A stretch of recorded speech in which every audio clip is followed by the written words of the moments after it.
सर्वा गुणांचा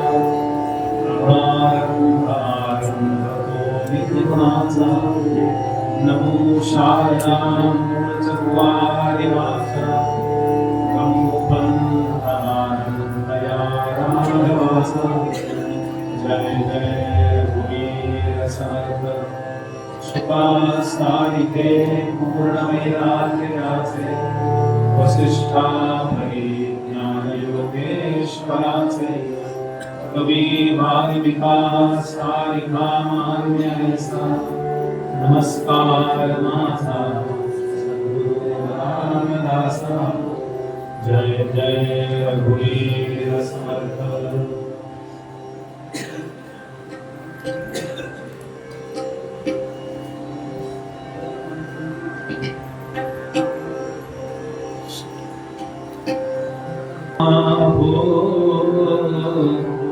जय राम जय राम राम हो जय राम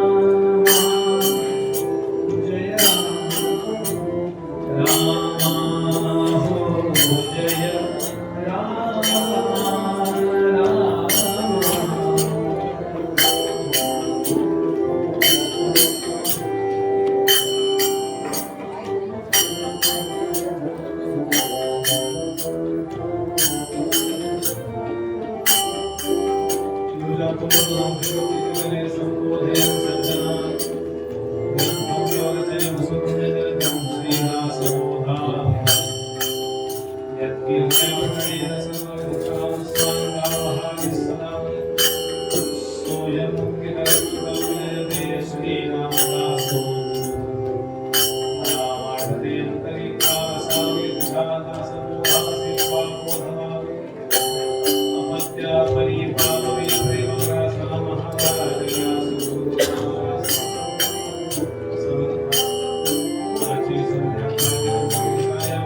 हो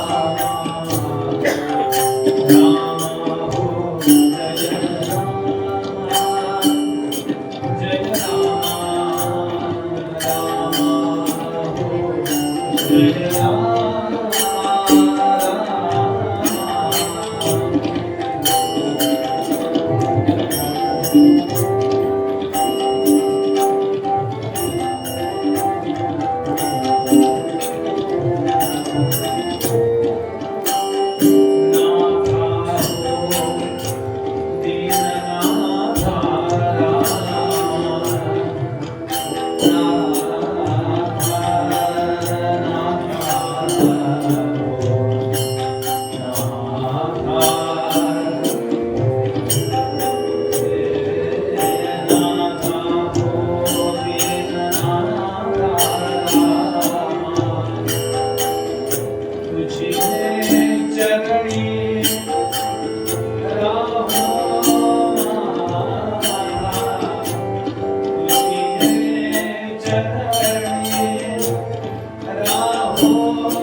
रामदास माऊली दया करी रामदास माऊली रामदास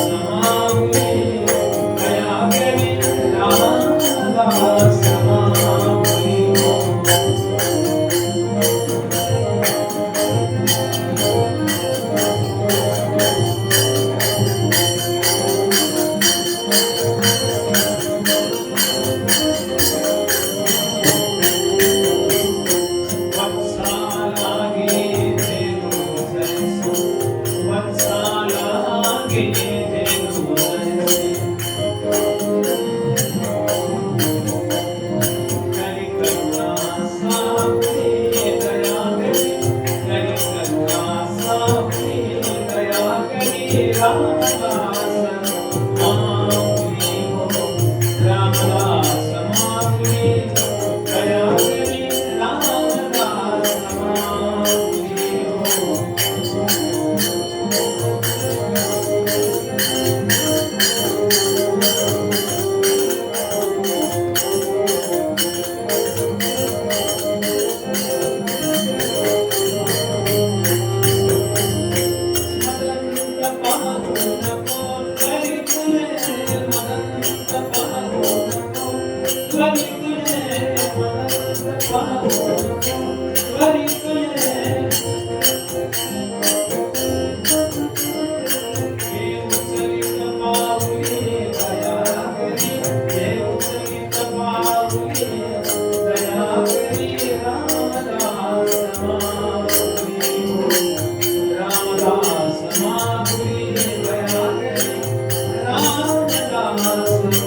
नमन माझे गजवदना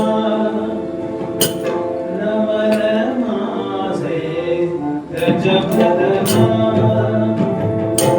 नमन माझे गजवदना नमन माझे गजवदना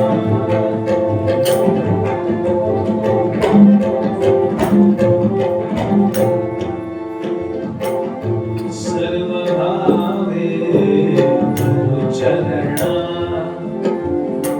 सर्व भावे चरणा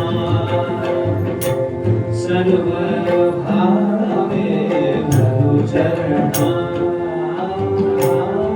नमन माझे गजवदना नमन माझे गजवदना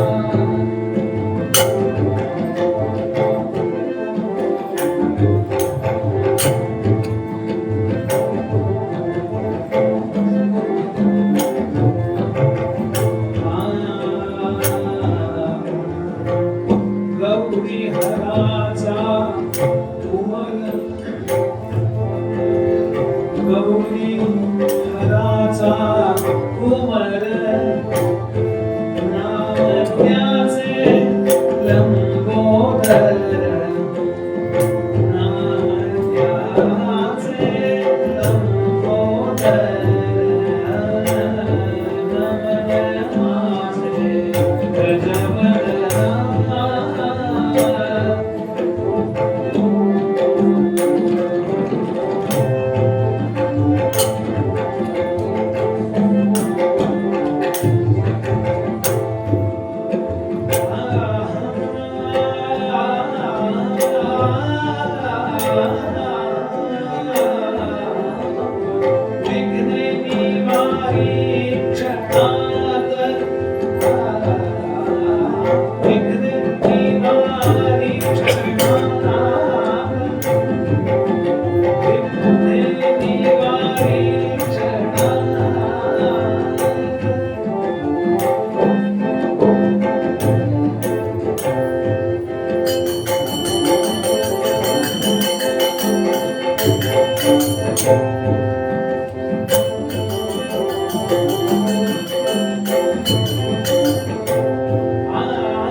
श्री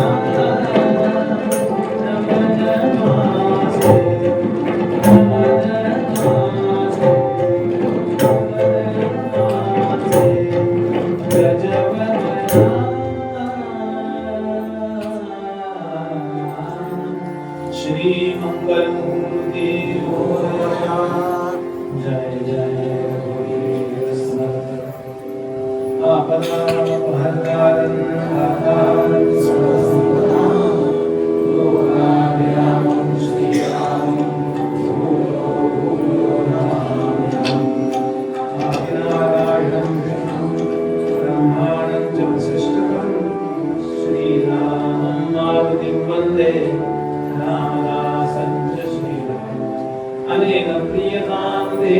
भगवान जानकीपति श्री रामचंद्र पूर्वेषाम् अस्माकं कुलदैवतम्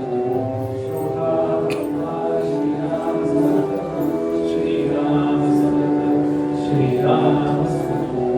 जय जय रघुवीर समर्थ कैलासराणा शिवचंद्र माता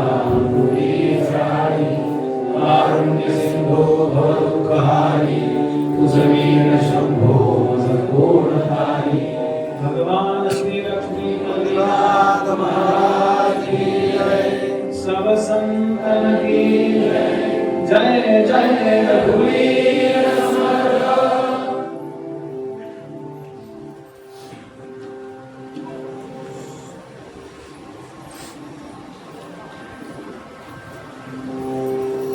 भगवान श्री लक्ष्मी बल्लीनाथांच्या या अत्यंत पवित्र अशा मंदिरामध्ये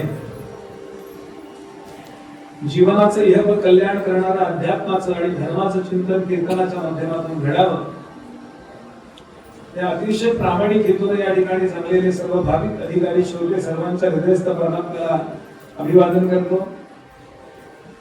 भगवंताची जगदंबेची सद्गुरुनाथांची कृपा आपल्यावर आणि आपल्या संपूर्ण कुटुंबावर व्हावी आणि ती अखंड राहावी असं ज्यांना मनापासून वाटतं आणि त्यासाठी आपलं वागणं भगवंताला कसं आवडेल याचा प्रामाणिकपणे प्रयत्न करणारे जे धार्मिक सज्जन इथे बसले असतील त्यांच्या चरणांना वेगळा नमस्कार करतो.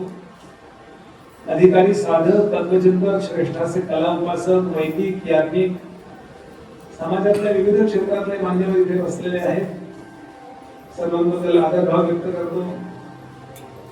इतकं होऊन सुद्धा परमादरणीय भाटे काका आले. पुष्कळ लोक असे आहेत की खरोखरीच तुझे कारणे देह माझा पडावा अशा भावाने मी भगवान लक्ष्मीबल्लीनाथांची सेवा करतात. त्यांच्या चरणांना मनापासून अभिवादन करतो आणि निरूपणाला सुरुवात करतो. एक 2-3 वर्षाची मध्ये गॅप पडली आहे. काहीतरी माझं पुण्य कमी पडलं म्हणून त्यांनी बोलावलं नाही मला. जुळवलं मी 2-3 वर्षात तेवढं पुण्य आणि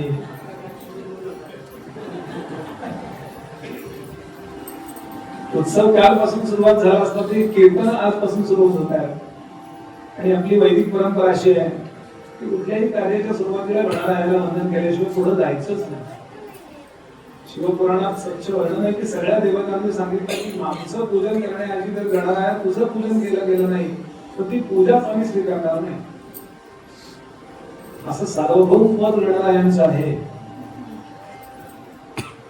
अगदी भास्कराचार्यांनी गणिताचा जरी ग्रंथ लिहिला तरी सुरुवातीला ते गणेश वंदन करतात. म्हणून आज अतिशय सुंदर फार महत्वाचा असा पूर्वरंग आपल्याला पाहायचा आहे. तेव्हा काय ज्याचा पूर्वरंग चांगला असतो ना त्याचा उत्तरंगही चांगला असतो. म्हणून पूर्वरंग कीर्तन ऐकायला जावं म्हणजे 50च्या आतमध्ये. नंतर आख्यानच असतं हे दुखतंय ते दुखतंय.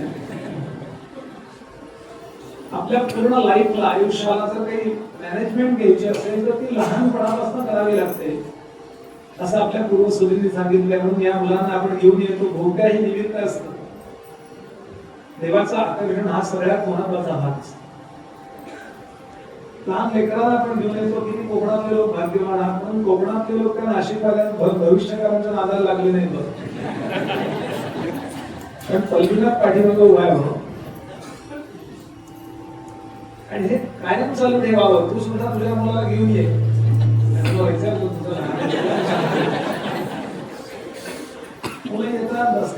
झोपतात. झोपू का? त्यामुळे आपण काय करतो? मुलं प्रामाणिकपणाने आडवी झोपतात, एवढाच फरक. या संस्काराला अत्यंत महत्व आहे आणि या संस्काराने आपला हिंदू धर्म टिकतो. म्हणून गावोगावचं हे कीर्तन, महोत्सव, मंदिर, मठ, वैदिक मंत्रपुष्प, आरत्या, भोवत्या आणि या सगळ्याचं सार काय आहे हे सांगणारं कीर्तन, अध्यात्म शब्द. असा एकूण असा उत्सवाचं स्वरूप आपल्या पूर्वजांनी स्थापन केलं. की कीर्तन काय पद्धत राहिले, पण कीर्तन चालू आहे. कीर्तन करतं काय, कथा करते काय, आपल्याला यथा शब्द माहिती आहे. याप्रमाणे तथा शब्द माहिती आहे. एखाद्या माणसात काही अर्थ नसेल तर त्याला म्हणतो तो एवढ्याच तेवढा आहे. तसा यथाला अर्थ आहे, तसा तथाला अर्थ आहे, तसा कथालाही अर्थ आहे. याप्रमाणे त्याला म्हणतात यथा, त्याप्रमाणे त्याला म्हणतात तथा. आपलं जीवन, आपलं चिंतन कशा प्रकारे असावं आणि कशा प्रकारे नसावं हे ज्यामध्ये चर्चित होतं, चर्चा केली जाते, त्याला म्हणतात कथा. म्हणून समर्थ सांगतात सगळी व्यवधान बाजूला ठेवावी, मनाच्या तोडून ओढी, मनाच्या तोडून ओढी श्रवणी बैसावे आवडी, सावधपणे घडीने घडी काळ सार्थक करावा. आपल्या जीवनात सुटतंय काय हे केव्हा तरी वर्षभरात बघायला पाहिजे की नाही. आणि मार्च एप्रिल मध्येच असतं ते आपण भरतो ना इन्कम टॅक्स. मार्च एंडिंगलाच उत्सव येतो हे पण बघा. तसा तो काळेबंद आपल्या आर्थिक फायद्याचा आणि तोट्याचा करतो, तसा आपल्या धार्मिक आणि आध्यात्मिक फायद्याचा आणि तोट्याचा ताळेबंद करण्याचा उत्सव म्हणजे हा लक्ष्मीपल्लीनाथाचा उत्सव आहे. शांत बसा. कोण कीर्तनकार आहे, कोण प्रवचनकार आहे, खूप कमी महत्व आहे. तो लक्ष्मीपल्लीनाथाचा आहे, पोस्टमन आलेला आहे. पोस्टमनकडे बघून कधी पत्र घ्यायचं नसतं. ते पत्र कुणाचं आहे, आपल्या आपताच आहे ना, ते बघून घ्यायचं असतं. म्हणजे त्याच्यावर श्रद्धा ठेवण्यात वेळ नाही जात. पोस्टमनची काय फारत, आपण त्याला काय देऊ फारत, दिवाळीचा उरलेला फराळ, दिवाळीचा दरम्यान नाही का आलेल्या अखिल भारतीय धर्मोपती महासंघ, बाकी त्याला किंमत नाही. मी कशासाठी बोलतो, थोडी प्रस्तावना करतो. 2 वर्षात माझं जरा बोलण्याची गॅप पडली, तसे एकदा स्टाईल लक्षात आली की चलो असं. आणि म्हणून सगळं बाजूला ठेवून आपल्याला आजपासून अतिशय महत्वाच्या मुद्द्याला स्पर्श करायचं, महत्वाच्या अतिशय चिंतनाचं काही प्रतिपादन करायचं. आज मी आपल्या समोर अभंग घेत आहे तो एकनाथ महाराजांचा. मला माझ्या गुरुजींनी शिकवलेलं पहिलं कीर्तन, पहिलं कीर्तन हे चालही तीच. नमन माझे गजवदना सर्व भावे धरू चरणा, गौरी हराचा कुमर नाम त्याचे लंबोदर, विघ्ने निवारी क्षणात ऐसा देव एकदंत, आणि एका जनार्दनी शरण सद्गुरु तोच गजानन. नमन माझे गजवदना सर्व भावे धरू चरणा, श्री मंगलमूर्ती. आपल्या डोळ्यासमोर श्वेतवाहन कल्पातलं गणरायाचं रूप आहे. जे काही म्हणलेलं ते या कल्पातलं गणेश आहे. सगळ्या कल्पातला गणेश हा गजवदन नव्हता. अगदी आपल्या चेहऱ्यासारख्या, माणसाच्या चेहऱ्यासारखे अनेक गणेश आहेत. गणेशाचे अनेक अवतार, गणेश पुराण कधी वाचलंय किंवा मुद्दल पुराणाचा त्यांनी अभ्यास केला.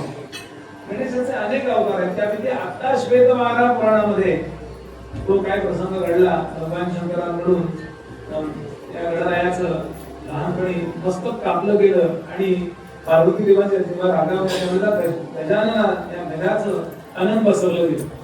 आणि त्यात पुन्हा शंकरांनी सांगितलं नंदीला इथून तू जा आणि आई आणि मुलगा झोपलेले आहेत हे बघ, आणि ज्या आईचं तोंड मुलाकडे नसेल त्याचं मस्तक कापून आण. ती आण्याची लक्षात ठेवा. ज्या आईचं फक्त मस्तक म्हणजे झोपण्याचा मुद्दा नाही आहे, तिथे राहण्याचा मुद्दा नाही आहे. आपल्या लेकराच्या वर्तनाकडे ज्या आईचं लक्ष नाही त्याचा अर्थ होतं गणपती बाप्पाच्या इथे बसला म्हणून त्याचं ठीक झालं हे बरोबर आहे असं उपकथा खूप आहे असं. तर असं आपलं ते स्वरूप आहे. हा सर्व भावे धनुचरणांच्या वरती आपल्याला बोलायचं पण ते बाजूला ठेवतो. नमन माझे एकच आहे वंदना, गजाननाला माझा नमस्कार. सर्व भावे धनुचरण त्याचं सगळं ह्याच पूर्वलंब करायचं.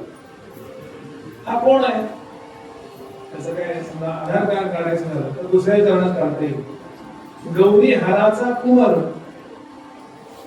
भगवती पार्वती माता गौरी आणि हर म्हणजे भगवान कैलासनाथ त्यांचा तो कुमार आहे मुलगा आहे. नाम त्याचे लंबोदर. अनेक नाव आहेत त्याच्या हजारो नाव आहेत गणपती त्यात लंबोदर लंब आहे उदर ज्याचे असा म्हणजे असं ढेरपोडे असा ना अर्थ देऊ. नाथांनी त्याचा अर्थ दिलाय की तुझं माझी वसे सचराचर म्हणून म्हणीचे लंबोदर. सृष्टी स्थिती लयादी व्यापार तुझं माझी घडतो. विनम्रचा भाग तू येता नको तुला पण त्या लंबोदराला आम्ही नमस्कार करतो. गौरी हराचा तो नाम त्याचे लंबोदर. पण त्याच्या कृपेनं होतं काय तर सगळ्या विघ्नांचा तो मालक आहे. सगळ्या विघ्नांचा तो मालक आहे. आणि परिणाम असा आहे की ते कुणाचं ऐकतात. एखाद्याचं पुत्र असतं ते कुणाचं ऐकतं मालकाचं ऐकतं. आपण समजा त्यांच्याकडे गेलो आणि त्यांना जर घाटकाला सोडलेला असेल त्यापेक्षा आपण इंजेक्शनला घालवतो. इंजेक्शन घ्या कुणी गाव सांगितलं त्यापेक्षा हो शामराव कुत्र्याला जरा आवडा तुमच्या कुत्र्याला बांधा मला तुमच्याकडे यायचंय म्हणजे बिंदास या. काही काही काही काळजी करू नका तुम्ही बिंदास फाटक उघडा आत द्या. अच्छा म्हणजे ते कुत्रं चालत नाही का तेच बघायचंय काल आणलंय.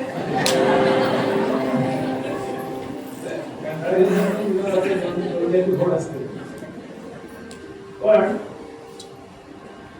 मालक म्हटल्यानंतर तो त्याला पूर्ण खूप बाकी नाही का. सगळी जगातली जी विघ्न आहेत त्याचा मालक कोण आहे. आता जे इराण करता चाललंय युक्रेन करता चाललंय हार्मोस मध्ये चाललंय लक्षात घ्या. ज्याच्यावर गणेशाची कृपा आहे ना काय वाटेल ते होऊन जाईल. आपल्याकडे काय सिलेंडर घेणार गणपतीची कृपा आहे. सगळ्या विघ्नांचा सार्वभौम मालक आहे. मग टाकतोही तोच आणि काढूनही घेतो असा गणपती आहे. सर्वत्र आहे त्याचं स्वरूप. आपल्या प्रत्येकाच्या शरीरामध्ये ते आहे. शंकरांचा मुलगा असं म्हणायचं पण शंकरांच्या जन्माच्या आधीपासून घडणार आहे असं गणेश शंकराने त्याला जन्माला नव्हे घातला शोधून काढला. जसं गुरुत्वाकर्षणाचा शोध कोणी लावला न्यूटन. म्हणून आपण काय म्हणतो त्याला गुरुत्वाकर्षणाच्या नियमाचा जनक. जनक म्हणजे का तो जन्माला येण्यापूर्वी काय आकाशात उडून जात होती का पाटकासारखी सफरचंद नाही. त्याला कळलं शिवांना कळलं की गणेश ही काय शक्ती सर्वत्र आहे. आता आपल्यामध्ये अनेक ठिकाणी आहेत आपण त्या नंतर बघू. योगाच्या दृष्टीने आपल्या सगळ्यांच्या मूलाधार चक्रामध्ये तो आहे. आपलं शरीर आहे. आपले सगळे भोग कोण करतो भोग कोण देतो आपल्याला दुःखाचे किंवा सुखाचे. आपण जे गेले जन्मी केलेले भोग जे आहे आपण जे केलेली कर्म आहे ती कर्म सांभाळून ठेवली भगवंताच्या व्यवस्थेने आणि त्या त्या वेळेला ती गोष्ट आपल्याकरता ओपन केली जाते. आधी नाही. परवा काय होणार ते आज नाही झालं कळणार. कधी काय होणार नाही. मरण कधी येणार किंवा सुख कधी मिळणार काय होणार काही नाही. त्या अचानक येणाऱ्या भोगांचं जे स्थान आहे आपल्यामध्ये भोगांचं जे गाठोडे घेऊन आलोय ते कुठे आहे. योगाच्या दृष्टीनं आपलं जे शरीर आहे तिथे मूत्र विसर्जनाची जागा आणि विष्ठा विसर्जनाची जागा याच्या मधली जी शिवण आहे या शिवणीच्या आतमध्ये ते सूक्ष्म रूपानं गाठोडं ठेवलेलं आहे. आणि त्या गाठोड्याचा मालक तिथे जर कोण असेल वेळच्या वेळेला सगळे भोग देणार आपल्याला तोपर्यंत झोप लागत नाही जोपर्यंत सगळे भोग संपत नाही. आणि पटकन आता इतके भोगायचं भोग उठ 4 वाजल्यापासून भोग आता सुखाचे दुःखाचे आणि संमिश्र भोग देणारं कोण आहे. आपलीच केलेली कर्म त्या कर्माचा जो डाटा आहे सांभाळून ठेवलेला या जन्मापुरता असं वरती येतो. पण आता आपण घेऊन आलो या जन्मापुरता तो त्या तिथे ठेवलेला आहे आता मी म्हणालो तिथे. आणि तिथे गणरायाला स्थापित केलाय. कारण लक्षात घ्या ते पेपर देतात ना, त्या पेपरच्या हे देतात ना प्रश्नपत्रिका, ते फुटून चालत नाही, त्याला लाभ असतं. आणि तो तिथे जबाबदार कोणीतरी अधिकारी असतो सरकारचा. एसएससीच्या परीक्षा, एचएससीच्या परीक्षा, तो अधिकारी त्याच्याकडे त्याच्या जाईनं ते पडतं आणि तेवढे पेपर वाटले जातात, प्रश्नपत्रिका वाटल्या जातात. असा इथे आपल्याकडे प्रत्येकाजवळ कोण आहे तर गणराय आहे. आपण म्हणतो ना त्वं मूलाधार स्थितोसी नित्यम, म्हणजे ट्रम्प तात्याचेही आहे. मोठा विचार करायचा, मोठे आहे तसं नाही मला म्हणायचं. मला मोठे वाटत नाही, म्हणजे सुरुवातीपासून शेवटपर्यंत कागद वापरतो तसे तुझ्या नाही क्षमा करा मला, मी थोडा दिवस बोलते पण आहे ती मोठी माझी स्पष्ट आहे आणि मी तिथं बोलून आलो असं. तर मला सांगायचंय काय की तो तिथे आहे योगाच्या दृष्टीने. विघ्न टाकतो सुद्धा तो आणि विघ्न काढून घेतो सुद्धा तो. विघ्ने निवारी क्षणात ऐसा देव एकदम. विघ्नांचा मालक आहे, सगळे विघ्न त्याच्या मालकीचे आहे. आणि शेवटच्या चरणामध्ये भगवंताचं गणरायाचं मार्गदर्शक स्वरूप सांगितलं की एका जनार्दनी शरण, एका जनार्दनी शरण, सद्गुरु तो गजानन, नमन माझे गजवदना, सर्व भावे धरू चरण, मंगलमूर्ती. साधा अर्थ मी आपल्या समोर ठेवला. आता आपण काय करायचं हा फक्त प्रश्न हे सगळ्यांनाच कळतंय. आम्हाला सुरुवात करताना विद्यारंभे, विवाहेच, प्रवेशे, निर्गमे, संग्रामे, संकटे, गणरायाला कुठेतरी आठवलं तर पारंपरिक श्लोक आहे, सगळ्यांना पाठ असतो. ते बऱ्याच जे पाठ असताना त्याच्याकडे आपली पाठ असते, असंच असतं. कुठल्याही विद्यार्थ्याच्या लहान मुलाच्या विद्येला शिकायला सुरुवात करत असताना शाळेत जाल ते नंतरच आहे, पण सुरुवातीला गणरायाला समोर आणलं. त्याचं शिक्षण एक तर निर्विघ्नपणे पार पडेल आणि नको त्या फॅकल्टीला तो जाणार नाही. आणि इतकं सगळं शिकून लक्षात येतं अरे उगाच शिकलो, त्याचा काही उपयोगच नाहीये. हे मला शिकायला मिळालं काही मला उपयोगाचा नाहीये आणि वेगळंच काहीतरी करावं लागतं. तुम्ही का स्टार्टिंगला सुरुवातीला गणरायाला आठवलं नाही, पण विद्येला सुरुवात करत असताना विवाहामध्ये नट्ट्या बट्ट्याला आणि ते साखरच्या बाईला, त्या शेजारी बाई असते तांदळाचे, जरी एक तांदूळ पडलं तरी करत नाही. सध्या इतकं वाढलंय ते प्रकरण, दादांना माहिती पण नसेल. लग्न कार्यामध्ये सारखी कोण ब्रिटिश आहे, मला अनादर नाही त्या कारणाने. तुम्हाला वाटेल असं कशाचा विरोध कोणी करायचा नसतो, पण तिथे ते टायमिंग नाही. त्याच्याकरता आयुष्य ठेवले. तिथे गणरायाची पूजा करा, गणेश होम करा, लाचा होम करा, वैदिक मंत्रांना महत्व द्या, म्हणजे विघ्न येत नाही. तिथे 2-2, 4-4 कोटी एका लग्नाला खर्च करतात, म्हणजे 1 महिन्यात दिवस वाया गेले किती पैसे. असे तुम्ही 10 विवाह केले तर किती पैसे घालवले. आणि अनसक्सेस आहे, त्याला लाज वाटते. एखाद वेळेस 1% सोडून द्या, अगदीच काही अगदीच असेल परिस्थिती तिकडची तर सोडून द्या, पण 99% विवाह सक्सेसच झाला पाहिजे. यार तो कधी होतो, विघ्नांचा मालक कोणी त्याची पूजा केली तर. विद्यारंभे विवाहेच, गणरायाची पूजा करायची. विवाहामध्ये मंगलवाद्य, मंगलाचा मंगल, त्याला मंगलमूर्ती म्हणतो ना, सगळं मंगल करणारी मूर्ती. मूर्ती म्हणजे आकार, मंगलाची मूर्ती आहे. मंगल मूर्तीला महत्व द्यायचे आहे, म्हणजे नको त्या गोष्टीला अमंगल मूर्तीला महत्व जर दिलं तर काय अमंगलच होणार ना. ते करून ठेवतोय मी. प्री वेडिंगचं एक नवीन वेडिंग झालं, आधी जाऊन ते स्मशानावर रेकॉर्डिंग. नागुलीला गेलो तुम्ही माझ्या नागुलीला, स्मशानात रेकॉर्डिंग करत होतो. सगळे भूतप्रेत होती असणारच आहे. त्यांना कसं तुमचं चांगलं बघ, कारण ते काही विचित्र झालेलं असतं त्यांच्या त्यांच्या जीवनात, म्हणून त्यांचं भूत झालेलं असतं. ते वाईट नसतात, पण काहीतरी विचित्र घडलं की मनुष्य निगेटिव्ह होतो ना. म्हणून हे नाही, विवाहाच्या वेळेला घडणाऱ्याचं स्मरण महत्वाचं, हे मला सांगायचं. विवाहाच्या प्रवेश, घरात प्रवेश करीत असताना, कुठेही प्रवेश करीत असताना, म्हणून प्रवेशद्वारावर गणपती लावायची पडते. आमच्याकडे पुण्यामध्ये फक्त दगडूशेठच लावतात, दुसरा कुठलाच लावला नाही. प्रवेश निर्गमे, बाहेर पडत असताना गणराय, सरस्वती आणि सद्गुरु या तिघांचं स्मरण करा असं म्हटलं. गणराय आपल्याला आकलन करून देतो, सरस्वती आपल्याला परफॉर्मन्सला शक्ती देते आणि सद्गुरु हा अनुभव देतो. तीन एकच शक्ती, पण तीन त्याचे स्तर, तीन त्याचे स्टाईल्स असं म्हणतात, पद्धती अशा. आता गणेश विषय आपला चाललाय. म्हणून प्रवेशी निर्गमे तथा संग्रामे, संकटात या युद्धाला जाताना भगवान गोपाल कृष्ण, भगवान रामराय कुणाचं पूजन करीत असत? त्रिपुरासुराचं आपण आख्यान अनेकदा ऐकतो, भागवतामध्ये त्रिपुरासुराचं आख्यान आहे, अनेक ठिकाणी आहे. पण 17 वेळा भगवान शंकर हारले असं वर्णन आहे. 17 वेळा. कुणाचा? तो कमलाक्ष तारकासुराला 3 मुलं होती, त्यांना आपण तिघांना मिळून त्रिपुरासुर म्हणतो. आकाशामध्ये 3 त्यांनी मोठीच्या मोठी नगर घेतली होती, सॅटेलाइट्स घेतली होती. ब्रह्मदेवाकडून तयार करून, एक चांदीचा, एक सोन्याचा आणि एक लोखंडाचा, आणि ती आकाशामध्ये होती तरंगत. आणि त्यांनी सांगितलं आम्ही कधीच मारणार नाही. ते म्हणले असं जाणार नाही. ठीक आहे म्हणे. तिन्ही सॅटेलाइट एका रेषेत आली, जो बाण मारणार आहे त्याच्या दृष्टीनं, कुठूनही एका रेषेत कधीच येणार नाही. कुठली तरी एक बाजू अशी असते की, तर एका रेषेत आमचे 3 आली, 3 जण आले आणि 3 आलो.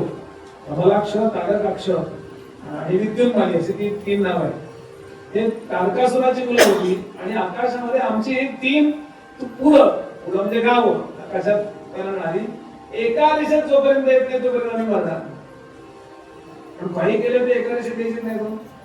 तसे ट्रॅफिक जाम झाले की सरळ कधी एका दिशेत नाही बघा, एक असा एक चालतो, सगळं ट्रॅफिक जाम करून टाकतो. मला त्याचीच आठवण येते. करणार काय? आणि भगवान शंकरला आता भरपूर युद्ध करतात. शंकरांच्या पुढे ताकदच नाही. लक्षात घ्या, शंकर ही सगळ्यात स्पेशल आहे. समर्थांचा अभंग आहे, आणिकांची महती शंकरा खालती, लक्ष्मी मल्लिनाथाच्या खालती आहे सगळ्यांची कीर्ती, वाचविली क्षितिदासन. विष्णू ब्रह्मदेव आले का विष प्यायला? हाच गेला तरी विष प्यायला. विष पिणारे आणि अमृत पिणारे असे दोघं आहेत. अमृत पिणारे ते देव आणि विष पिऊन पचवणारे ते महादेव. बाकी कोणाला महादेव म्हणतात का? आणि म्हणून शंकरच हरले तर पंचायत अशी झाली. फार छान आहे कथा पुराणात. ही गणपती बाप्पाची गोष्ट नाही, गणेश पुराणात ही कथा. आणि अंगाला इतकं त्यांनी भस्म लावलं, मग वाईट वाटलं त्यांना. तुझी कसं हरलं की वाईट वाटायचं खेळण्याकडून, असं रडायचं नव्हतं. तसं आपल्याला रडायचं होतं स्टेडियमवर. हरलं तर जास्त फायदा असतं. रडत होते, अक्षरशः डोळ्यात पाणी, अंगाला भस्म. म्हणजे इतकं वैराग्य, अति वैराग्याचाच देव. त्यात भस्म इतकं अंगाला लावून बसलाय असा. म्हणजे वडाच्या बारंब्या कुठल्या आपला सांगायचं, वडाच्या बारंब्या कुठल्या आणि यांचा हा कुठला कळत नव्हता. आणि या गादीचे मालक नारद महाराज, आमची येते असं म्हणून नारद महाराज तिथून चालले होते. नारायण त्यांची स्टाईल काय, नारायण असे चाललेले होते. आणि इतके रागामध्ये शंकर, मला इतकं त्रास होतो, तू नारायण नारायण म्हणतो, गप्प बस. नारदांना कळेल ना कुठला आवाज. मग त्या वडाच्या पारा अशा हात आणल्यानंतर कळलं, अरे बापरे हे आहे बघ. स्तुती वगैरे केली, नमस्कार केला. याने विचारलं माझं असं का झालं सांग. ते म्हणजे काय झालं सांगा, मग काय झालं सांगतो. सांगितलं की एकदा नव्हे, दोनदा नव्हे, 17 वेळा मला त्या तिघांनी हरवलं. एवढी कारकी छोटीशी. माझ्या पोराने यांच्या बापाला मारलं, रानाने तारकासुराला ठार केलं, आणि ही तिघ जण मला काम करतात. काय करू मी? ते म्हणले तुमचं काहीतरी युद्धात चुकलं असणार. नारदा, ते काही कीर्तन करायचं नाहीये. अरे जन्मोजन्मी हेच काम करत आलोय मी, युद्ध. तुम्हाला काय सांगतोय? ते काही तंबुरी आहे कोणी करून लावायची असते. कंटाळा आला, काय करायचं तुला माहितीये का? नारद म्हणले ते बघा हे बोलू, तुम्ही मला विचारलं तर मला तुम्ही विचारले म्हणून मी बोलतो ना. पृष्ठ कसे चेक करूया नजान्याय पृच्छता जानन मे मेधावी गडवल लोकाचे. आगाऊपणाने कोणी विचारलं तर काही माहित नाही म्हणतात. विचारलं नसेल तर मुद्दाम त्याला सांगायला लावू नये. पण तुम्ही मला विचारले म्हणून तुम्ही सांगितलं तर तुम्ही आता ऐकलं पाहिजे. तुम्ही कसे गेला म्हणजे सगळी तयारी केली. आमचा षडानंद जो आहे तो मुख्य आमचा सेनापती आहे, विष्णू आले, सगळे आले, घोडे सुटले, रथ सुटले, मी आमच्याकडे नंदी घेतला आणि आम्ही गेलो. तिथं चुकलं म्हणले तुम्ही का? तुम्ही सगळ्यांनी निवडणुकीमध्ये गणपतीला निवडून गेले की नाही की बाबा तुझी पूजा केल्याशिवाय आम्ही कधी कुठे काहीच काम करणार. शुभ असो अशुभ असो मध्यम असो काही असो तुझी पूजा होणार असं म्हणाले की तुम्ही हो. तुम्ही त्याची पूजा न करता गेला की युद्धाला म्हणले हो. पण तो काय घरातच असतो हे जाणणार नाही. न्यायाधीश घरात असतो एखाद्याचा, म्हणजे मुलगा न्यायाधीश झाला आणि बाप काहीतरी कांदे चोरले म्हणून पकडला गेला. सध्या गॅस पकडला गेला असं चालत नाही. तिथे गेल्यानंतर कोर्टामध्ये गेलो तर त्याला आरोपीच्या बिंदामध्ये त्याला सांगावं लागतं की तुम्ही कशा करता बाबा गॅस सोडला, अरे तुला जेवायला गेलं होतं आईला म्हणून सोडलं. काहीतरी इंटरव्ह्यू करावं लागतं ना. तर तुम्ही गणेशाची पूजा करा, अनुभव बसायचं नाहीये. गणेशाची पूजा तुम्ही करा आणि मग बघा काय होतं ते. आणि त्याप्रमाणे भगवान शंकरांनी गणेशाची पूजा केली, आपल्या मुलाची पूजा केली, व्यवस्थित सागर समित पूजा केली आणि भगवान शंकर गेले. आणि एक वेळ अशी आली की नारदांनी लांबून लहान पाडा सगळे तिकडे आलेले करायचे एका लाईनीत म्हणतो ना. एकच पाण्याने सोडला आणि तिन्ही नगर त्यांची उद्ध्वस्त करून घेतली, टाकली. ती होती पौर्णिमा, कार्तिक पौर्णिमा, त्रिपुरारी पौर्णिमा म्हणतो आपण. आणि म्हणून माऊलींनी सांगितलं गणपतीची स्तुती करताना की त्रिगुण त्रिपुरी वेढीला, पण तो त्रिपुरासुर वधिला शंभूने वधिला तुझ्या कृपे. तुझ्या कृपेने शंकराने त्रिपुरासुराला मारला हे गणराया. इतकं मोठं संकट सुद्धा तुझ्या कृपेने जातं म्हणून संग्रामे संकटे चैव विघ्नस्तस्य न उपजायते. विघ्न निर्माणच होत नाही. आणि म्हणून आपली श्रद्धा असो श्रद्धा नसो ही गोष्ट मनापासून करावी. श्रद्धया देयम अश्रद्धया देयम धिया देयम श्रिया देयम. माझ्या मनात असो नाही तर नसो. मी नाही मानत आहे, मी नाही मानत आहे ट्रॅफिक, पण तरी मानावं आपण. मी अमेरिकेतला ट्रॅफिक मानत नाही. तुम्ही जर तिकडे गाडी चालवायला लागला तर तुमच्याकडे लायसन्स असेल तुम्ही चालवू शकता, नाही असं नाही. पण मी मानत नाही असं म्हणलं तर तुम्हाला कोणी विचारणार नाही. मानत नाही तुम्ही कोण वाद येऊ. म्हणून श्रद्धेने गणपतीचं स्मरण करा, अश्रद्धेने गणपतीचं स्मरण करा, कसंही करा आणि देवाला म्हणा देवा माझं कल्याण कर. हा झाला साधा पूर्वार्ध.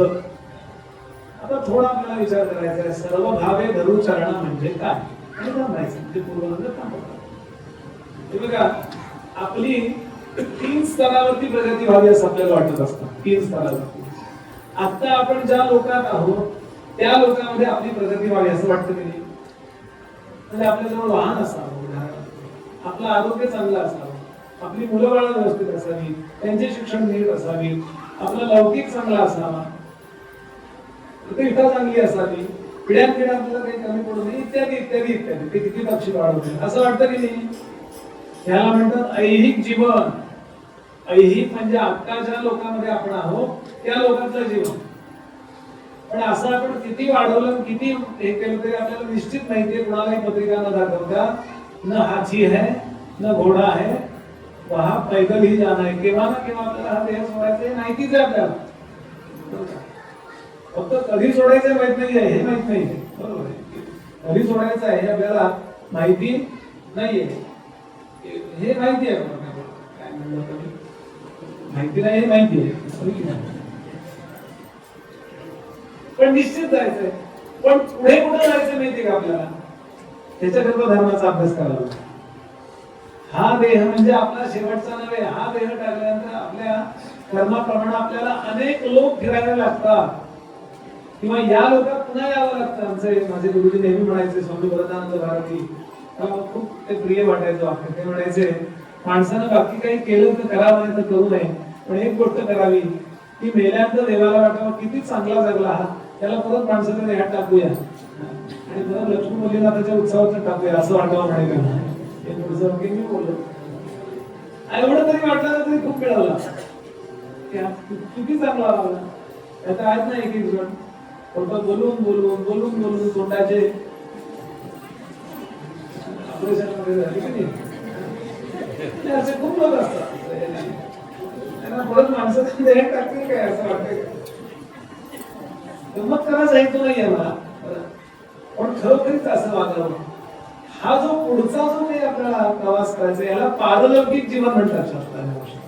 पारलौकिक जीवन कुठेही जाऊ, कदाचित पलीकडच्या ब्रह्मांडात टाकेल आपल्याला. तिकडे जरा चांगल्या कीर्तनकारांची आवश्यकता आहे, खूप गर्दी झाली, पुष्कळ चांगले कीर्तनकार खूप एक बंधू तिकडे जा, काही असू शकतं, आपल्याला माहिती नाही आपण कुठे जाणार. पण तो प्रवास आपला निर्वेद व्हावा, अजिबात त्यामध्ये आपल्याला संकट येऊ नये आणि व्यवस्थित फ्लुएंटली सगळं आपल्याला पुढचे जन्म देह मिळणं, देह टाकणं, त्या देहाची व्यवस्था, तिथली कर्तव्य, तिथं सुचणं, हे सगळं नीट व्हावं. असा पारलौकिक जीवनाचाही प्रवास सुकर व्हावा, हा एक दुसरा आउटलुक, दुसरे ध्येय. आणि तिसरं, आपली जेव्हा खूपच प्रगती होत जाते, खूप प्रगती होत जाते, अत्यंत प्रगती होत जाते, त्यावेळेला आपल्याला असं वाटतं की जन्म मरणच नको, आपण कोण आहोत हे आपण ओळखावं. या देहाला चालवणारं काय चैतन्य असं आहे की ज्या चैतन्यामुळे बुद्धी आपली विचार करते. आपलं सगळे प्राणांचं येणं जाणं चाललंय, मनामध्ये विचार येतात. हे जे काही माझंच नव्हे, सगळ्या जगाचं, ब्रह्मदेवापासून मुंगीपर्यंत सगळ्याचं जे काही व्यवस्थापन चालवणारा कोण मालकात बसलेला आहे, त्याची आणि आपली सुस्पष्ट ओळख व्हावी, त्याला म्हणायचं आत्मज्ञान. आणि या आत्मज्ञानाच्या तळमळीला खूपच कृपा लागते, अत्यंत कृपा लागते. पण ती जर कृपा झाली आपल्याला देवाची, तर आपल्याला ते वाटल्यानंतर जो काही आध्यात्मिक प्रवास आहे, त्या प्रवासामध्ये आपल्याला यश पाहिजे. थोडं नीट ऐका, ऐहिक जीवनातलं यश, पारलौकिक असण्याचं यश आणि आध्यात्मिक जीवनातलं यश, या तिन्ही यशाकरता सगळ्यात महत्वाचं जर काय असेल तर आपल्याला त्या यशासाठी असणारं जे साधन आहे ते व्यवस्थित मिळणं. मग इथून रत्नागिरीहून मला पुण्याला जायचं, कुठल्या मार्गाने जाऊ? उकरून मार्गे जाऊ का इकडून तिकडून कडनं जाऊ? आपल्याला नेमकं साधन मिळालं पाहिजे. ऐहिक जीवनात तिन्ही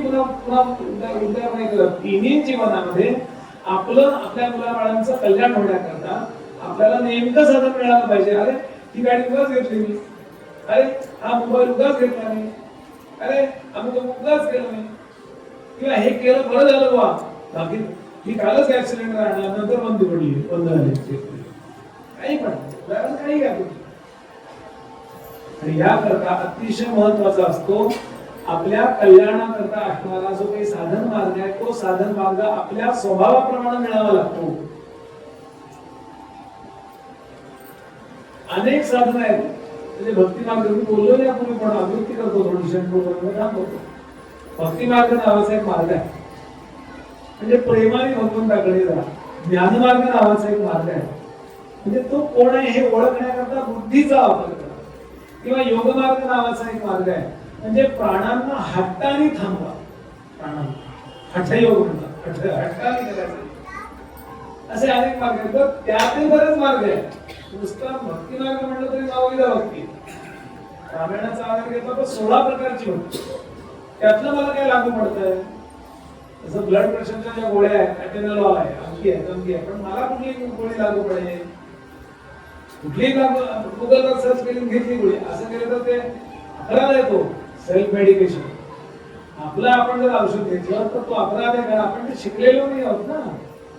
आपण जर आपली बाजू गुगलवर मांडायला चुकलो तर औषध चुकू शकतो, प्राणघात होऊ शकतो. म्हणून त्यातले स्पेशालिस्ट जे असतात त्यांच्याकडे जातो. तुम्ही माझं बीपी म्हणजे वावळपणा वाढलाय, ब्लड प्रेशर वाढलंय, तेव्हा तुम्ही योग्य गोळी द्या असं त्यांना सांगतो की खूप महत्वाचं शेवटचे 2-5 मिनिटं. पण आज परिस्थिती अशी झाली आहे,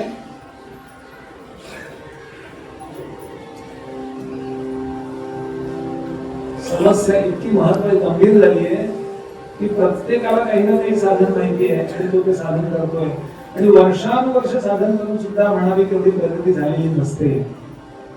उलट त्या साधनाचा अहंकारच झालेला दिसतो. एखादी सिद्धी येऊन जाते, त्याचाही अहंकार येऊन जातो आणि प्रत्यक्षात जी प्रगती व्हायला पाहिजे ती झालेली नसते. याचं महत्वाचं कारण गोळी चुकली आहे.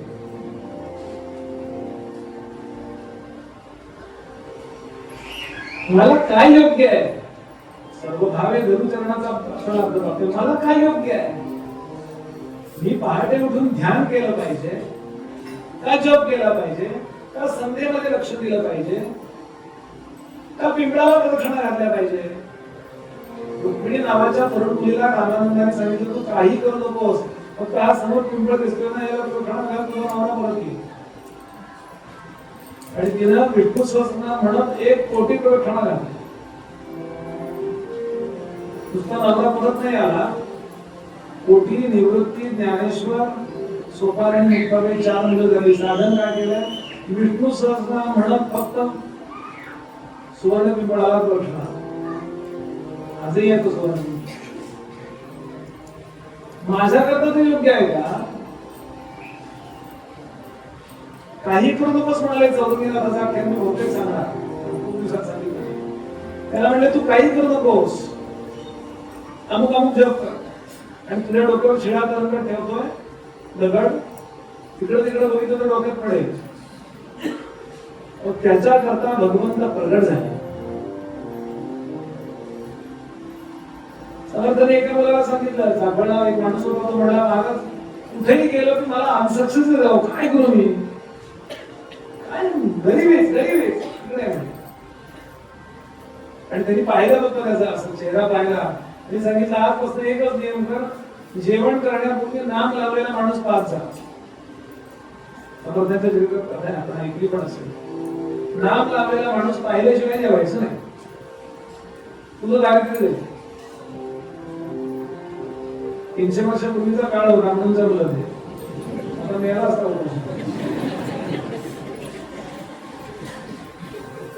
नाम लावलं नाही लोक सुट्टी चेहरे असतात असं झालं. मला ती कथा दाखवायची नाही. एक असा प्रसंग आला की त्याला धबाड मिळालं, चमत्कारच म्हणजे नेमकं साधन. पण माझा स्वभाव, मी कामी आहे का, मी क्रोधी आहे का, मी लोभी आहे का, मत्सरी आहे का, मी सज्जन आहे पण सज्जनपणाचा मला अहंकार आहे. मी देवधर्म करतो पण देवधर्म करताना सुद्धा असा दर्प आहे का माझ्यामध्ये? त्यामुळे मी जरा ओव्हरच शांबळ, हा अतीच जरा नंद आहे. काय माझा दोष आहे आणि काय माझ्यात सद्गुण, कशाचा वापर करायचा, काय दूर करायचं? वरवरची तात्पुरती शांती आपला स्वभाव नसतो. मी याला नेहमीच उदाहरण देत असतो की तुम्ही रस्त्यावर चाललाय, बराच वेळ पाणी असं साठलेलं आहे, पाणी डबकं पाण्याचं साठलेलं आहे आणि त्या पाण्यामध्ये बराच वेळ काही धोंडा पडला नाहीये, काही नाही, म्हणून ते पाणी नितळ झालंय, शांत झालंय आणि त्यातला मळ जो आहे तो खाली बसलाय. काय त्याला म्हणतात, माती खाली बसली आहे. गढूळ पाणी राहिलं नाही, ते पाणी शांत का झालंय? असं तर पाणी आलं नाहीये, काही पडलेलं नाही म्हणून. असं बराच काळ आहे आणि वरून जर एक दगड टाकला कोणी तर माती उधसते आणि सगळं पाणी गढूळ होतं.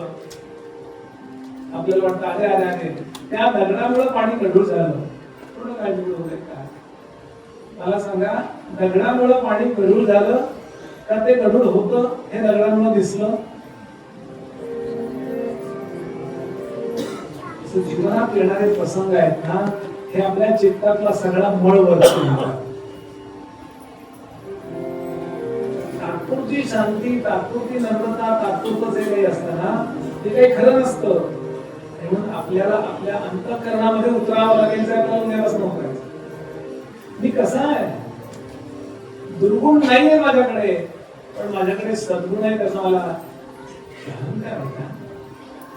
बली नावाचा राजा होता, तो असा होता, ज्ञानेश्वर होता, पण त्याला दानाचा अहंकार होता.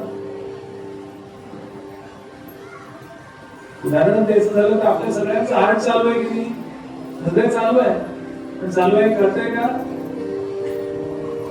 हार्ट त्याचा शब्द वापरतात ते पाल्पिटेशन, त्याचं ते धगधग जे आहे ते कळतंय का आपल्याला? आणि कळायला लागलं की ऍडमिट करावं लागतं. तसं सद्गुणाचं सुद्धा पाल्पिटेशन नको आणि सद्गुण मात्र सहजपणाने बाजूला गेलं पाहिजे. याकरता डूज अँड डोंट्स, इट्स आणि बट्स खूप आहेत. असं वरवर आपला प्रगती होत नसते. खूप लोक खूप करत असतात, पण त्याचं का प्रगती होत नसते? तर ते सर्वभावे धनुचरणा असे शरण नसतात. उद्यापासून आपल्याला सर्वभावे धनुचरणा म्हणायचंय आणि देवाला प्रार्थना करायची. म्हणून फक्त एवढंच करा, तुम्ही काही नाही करायचं, फक्त शांतपणाने येऊन बसा आणि मन लावून कीर्तन आहे. जी काय आगळ आपण करायचं ते आम्ही तिथं समजू. माझ्या वयाचा विचार करू नका, मी कुठून आला याचा विचार करू नका, ओळख आहे का नाही याचा विचार करू नका. येऊन बसा. मी खरं सांगतो, अध्यात्म श्रवण असं आहे, जिंदगी के साथ बिन जिंदगी के बाद भी. देह टाकला तरी हेच बरोबर येतं, ते देह असताना सुद्धा आणि आपलंच नव्हे, आपल्या मुलाबाळांचंही कल्याण करत. म्हणून सहकुटुंब सहपरिवार अध्यात्म श्रवणाला जाऊन बसावं असं समर्थांनी आग्रहाने म्हटलंय की सगळं बाजूला टाका आणि अध्यात्म श्रवण करा. असो, त्यापासून छान एक अभंग घेऊन आपण लक्ष्मीपल्लीनाथाची कीर्तन सेवा करू. तोच बोलवून देतो. एकही वाक्य मी ठरवलं नव्हतं करताना, मी हा अभंग घ्यावा का हा अभंग घ्यावा इथपर्यंत होतो. ही जर आपल्याला नेमकी साधना मिळाली, नेमकं उपासन मिळालं, नेमकं आपल्याला म्हणतात तसं गोळी नेमकी मिळाली, होमिओपॅथीचं असताना बरोबर नेमकं मिळावं, बस सगळ्यात व्हायला. ही जर आपल्याला योग्य साधना मिळाली तर काय चमत्कार होतो हे मी आपल्याला आख्यानामध्ये सांगणार आहे, उत्तरांगामध्ये सांगणार आहे. जसा पूर्वरंग आपण चांगला ऐकला, तसा आख्यानही चांगला ऐका अशी विनंती करतो. आणि इथेच विरामतो. मूळ पदामध्ये माझे नाथ महाराज सांगतात,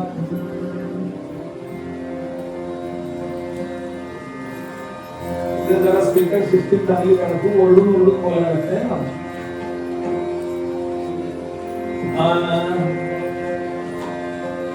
नमन माझे, नमन माझे, सर्व भावे धरू चरणा. नमन माझे जगवदना, नमन माझे जगवदना, सर्व भावे धरू चरणा. चरणा सर्व भावे धरू चरणा.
तसं नाम घ्या. आपण माहितीच आहे आपल्याला, पण तरी आवृत्ती छान बसा, ताठ बसा, पाठीचा कणा पृथ्वीला 90 अंशाला मस्त बसा.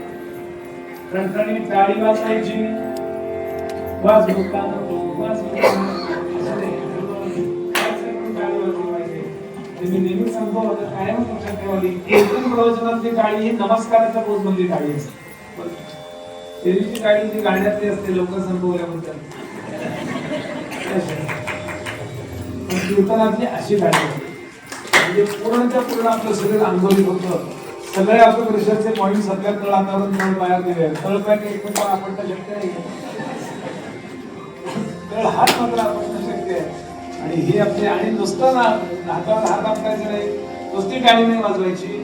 तुकाराम महाराज म्हणाले, लागून या पाया, लागून या पाया, विनवितो तुम्हाला, कर टाळी बोला, मुखे नाम. मस्त नाम घ्या. श्रीराम जय राम, जय जय राम.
तत्वज्ञान जगणारे अनेक लोक होऊन गेले.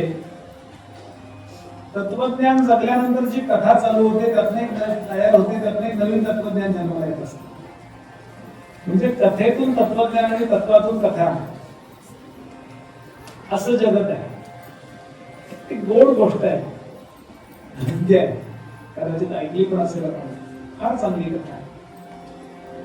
श्री मयुरेश क्षेत्री जन्मनि श्री मयुरेश क्षेत्री जन्मनि श्री मयुरेश क्षेत्री जन्मनि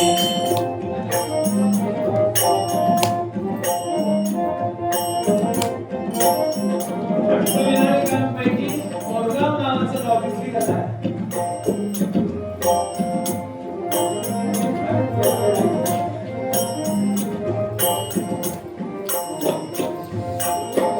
श्री मयुरेश क्षेत्री जन्मनि क्षत्रिय वंशाचे क्षत्रिय वंशाचे कमला नामे जिने भक्तीने कमला नामे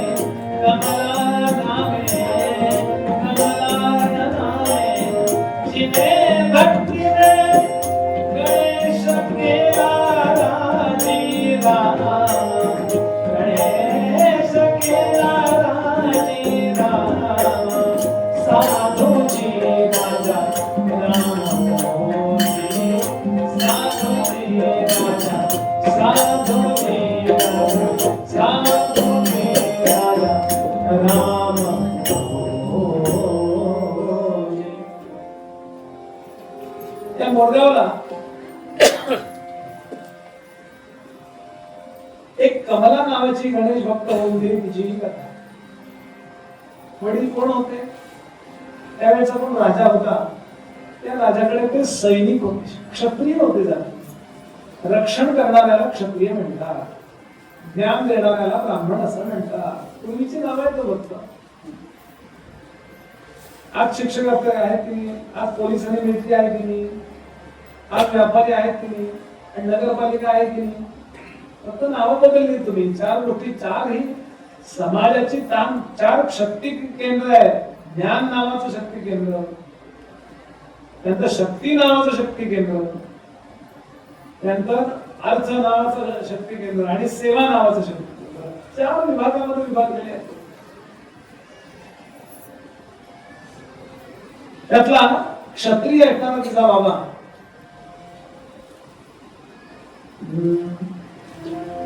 आणि ती मुलगी आणि तिची आई असे तिघ जण राहत आहेत. वडील बऱ्याचदा सेवेमध्ये असायचे. युद्धाला गेले की 15 दिवस महिनाभर तिकडे. पण घरी आले की त्यांचा घराण्याचा नियम होता की रोज गणपतीच्या आरतीला जायचं. आजही मुरगावला गणपतीची आरती आहे.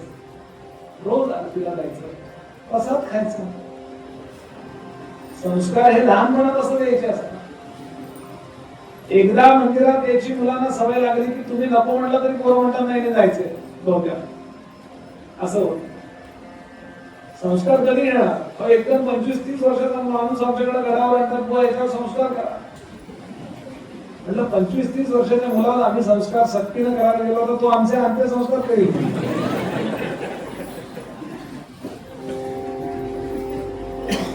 या छोट्याशा मुलीला इतकी नाव कमला होतं आणि नावाप्रमाणे ती कमला होती. म्हणजे तिचे नेत्र कमल, मुख कमल, ओष्ठ कमल, कमल म्हणावं अशी ती होती.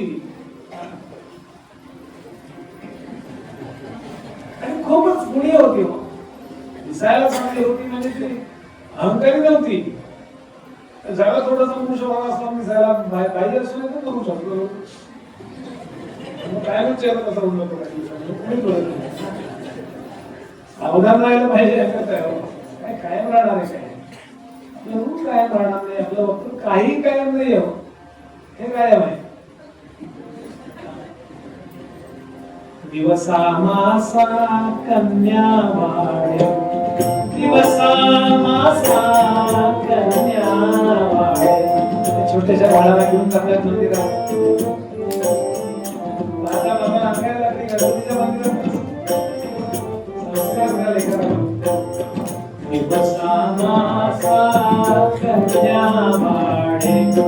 चंद्रकले समते जलते चढे, चंद्रकले समते जलते चढे.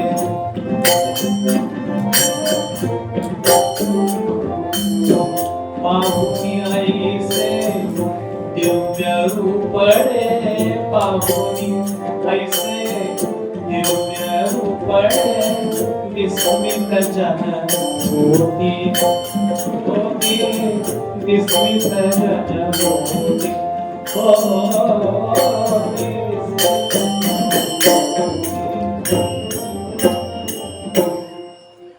अशी छोटीशी मुलगी 1 वर्षाची झाली 2 वर्षाची झाली मंदिरात जाते आई बाबांबरोबर जाते ती काही एकटी नाही जात.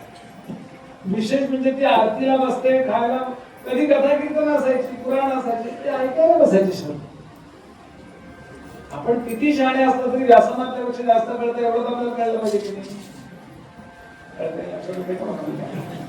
रामदास स्वामींना ज्ञानोबांना तुकोबांना आपल्यापेक्षा निश्चित आणि त्यांचे अभंग आपण ऐकायला आलो इथे त्या बुवाचं थोडा बघायला नाही आलेलो आपण. त्याच्या तोंडातून जे तुकोबा बोलणार आहे आमचे तेवढे अभंग पाठ नाहीत कारण त्याला आम्ही दिवसभर जेवायला घातलाय ते तेवढा करता अभंग पाठ करून संध्याकाळी काय ते बोल व्यवस्था आहे. आपल्याकडे इंजिनियर असतो तसं आपल्यालाच कीर्तन करायचं. या श्रद्धेने जाऊन बसावं तशी ती बसते म्हणजे आई बसते वडील बसते ती लेकरू बिचारा झोपत आणि हळूहळू तिला ते कीर्तन आवडायला लागलं. तेच डेव्हलप करायचे असते. तिला ते मंगल चांगल्या उद्बत्त्या लावलेल्या आहेत. लवकर लवकर गणेश जन्म झाले अमुक झालं तर मग हे सगळं आवडायचं आणि होता होता होता होता या लेकीवरती गणेश भक्तीचे संस्कार झाले लहानपणी. पण घडू नये अशी एक गोष्ट घडली. काय घडलं काहीतरी आजार झाला आणि तिची आई मध्यवयामध्येच निवर्तली. ती पोरगी 4-5 वर्षाचीच होती. आई काय कंजूशीची असेल गेली. आता वडिलांनी काही दिवस त्या मुलीचं संगोपन करायला सुरुवात केली पण कधीतरी स्वारीला जायची वेळ यायची घराला जायची वेळ यायची आली तिला ठेवायचं कुठं. शेजारी बाजारी किती दिवस सांभाळला पाळणाघरमध्ये कन्सेप्ट नव्हती आणि म्हणून मित्रांनी सांगितलं अनेकांनी सांगितलं आणि त्या काळच्या पद्धतीप्रमाणे तिच्या वडिलांनी दुसरं लग्न केलं आणि या अटीवर केलं की मी आहे कदाचित माझ्यापासून तुला दुसरा मुलगा होईल ना होईल मला माहिती नाहीये पण हे माझं लेकरू हिला सांभाळलं पाहिजे. तेव्हा ती हो म्हणाली. हळूहळू हळू या मुलीचा जो स्वभाव होता नम्र स्वभाव त्याचा ती गैरफायदा घ्यायला लागली. मनी धरुनी सापत्न भाव साचा मनी धरुनी रोज प्रार्थेची मनी धरुनी सापत्न भाव साचा मनी धरुनी सापत्न भाव साचा मनी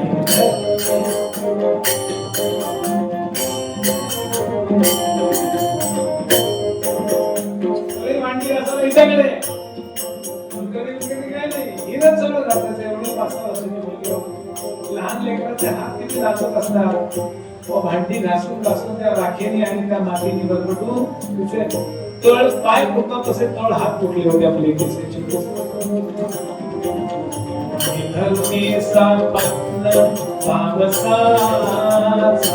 सतत करी छळत्या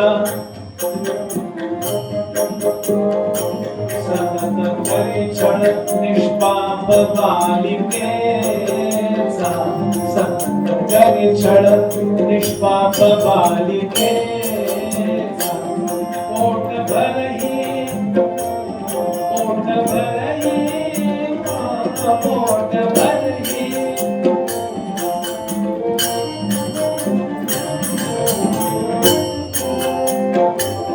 पोट भरही खाया सती जन रे पोट भरही खाया सती जन रे पोट भरही पोट भरही खाया सती जन रे दिनन मारा विण मारा विण एक सुना जारी दिनन मारा विण एक सोना जाई, सोना जाई, सोना जाई. ज्यांनी असं काही सहन केलं असेल सापत्न भाव, त्यांना लक्षात येईल की किती वाईट वागवलं जातं. अतिशय वाईट, रोज फटके, काही कारण नसो, भांडी अशी का ठेवलीस, आणि एखादा फटका नव्हे, काहीतरी इंजुरी होईपर्यंत, रक्त तोंडात येईपर्यंत मारायची हो.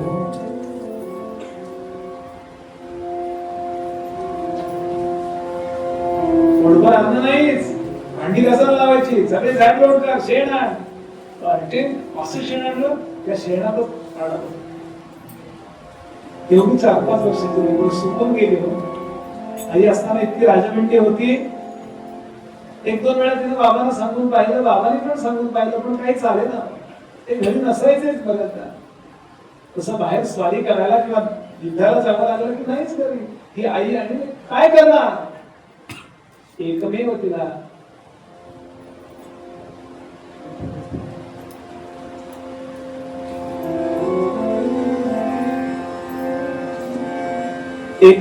आधार होता.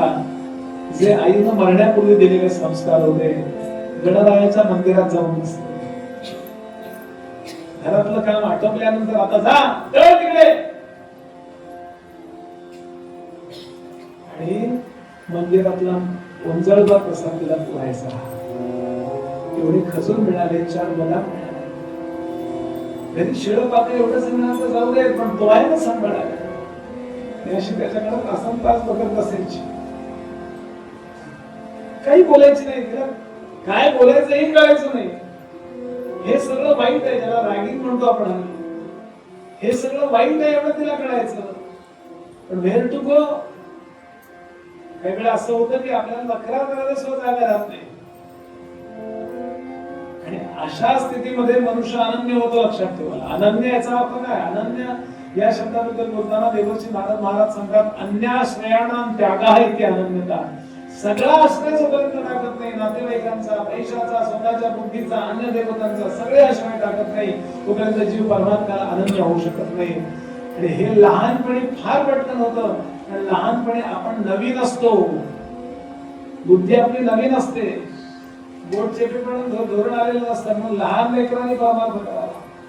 ध्रुवाला 5व्या वर्षी घरात निघून जावंसं वाटलं. 5व्या वर्षी ध्रुवाला 5वर शिवने दिल्यावर तो गेला असताना कुठं हिमालय कुठं, तिथं आधी त्यानं कमोडायला बघितलं असतं, सोयी बघितल्या असत्या. त्या लेकरांना काही नाही, म्हणून मला या लेकरांचं कौतुक वाटतं की तुम्ही आलं पाहिजे या कीर्तनाला. आणि त्या कीर्तनाला बसावं, प्रभुजनाला बसावं, पुराणाला बसावं. घरी गेल्यानंतर मार खावा. गेले तेच कुठे काय फडा फडा फडा फडा मार खावा. काही बोलू नये, कारण तिला लक्षात बोलू उपयोग नाही. आणि त्याच वेळेला एक गोष्ट घडली. काय गोष्ट घडली? मालव देशाचा राजा माळवा, इंदोर, ग्वाल्हेर वगैरे हा भाग, इथे एक राजा राहत होता. त्या राजाला मुलबाळ नाही म्हणून त्यानं आणि त्याच्या राणीनं भगवान शंकरांचं उपासन केलं. आणि शंकरांनी एक अल्पायू मुलगा केला, 16 वर्षाचा गेला. सांगितलं होतं चालेल, भावनेच्या बरोबर आपण हो म्हणतो, तसं भावनेच्या बरोबर ते हो म्हणाले दोघं. तेव्हाच म्हणाल नाही बोला, 16 वर्ष वगैरे काय व्यवस्थित पाहिजे, ते नाही जमलं. आणि खरोखरीच काहीतरी अनुष्ठान केली, पण ती नाही लागू पडली. आणि परिणाम असा झाला, 16व्या वर्षी तो मुलगा मरण पावलाय. आणि त्याची पत्नी, त्याची जी आई होती, त्या मुलगाच्या माळव देशाचा, काय चाललंय,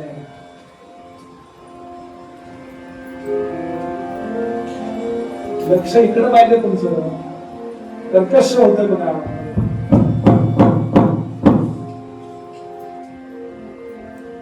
लोकांना नीट ऐकायला गेलं नाही तर मजा नाही येणार. ही किती चांगलं बोलतो तरी अखंड लक्ष देणार. आणि इतकं इथे जागा सगळ्या चुकलेल्या आहेत. ते पुढं पाहिजे, माईक मागं पाहिजे. मायक्रो मॅनेज करायला नको वाटतं मला. त्याच्या माहीत नसेल तर बरोबर, एवढ्या लोकांना सहज पुढे आवाज. डोळ्यासमोर जरा चित्र आणा, असं एखाद्याच्या जीवनात घडले तो काय.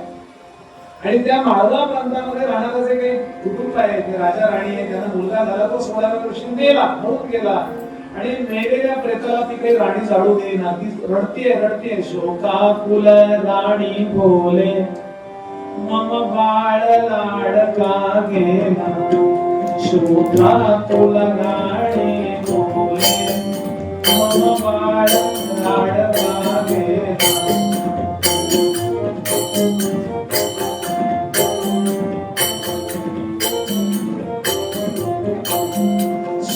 सागरी पोहत होते पाहुनी तयाच्या लीला.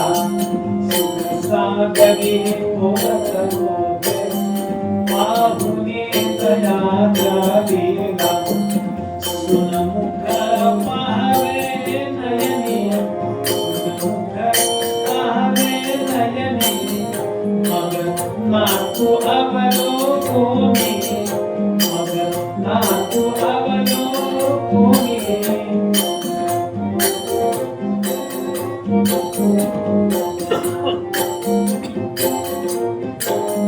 रमवीन अंती घेऊनी, रमवीन अंती घेऊनी.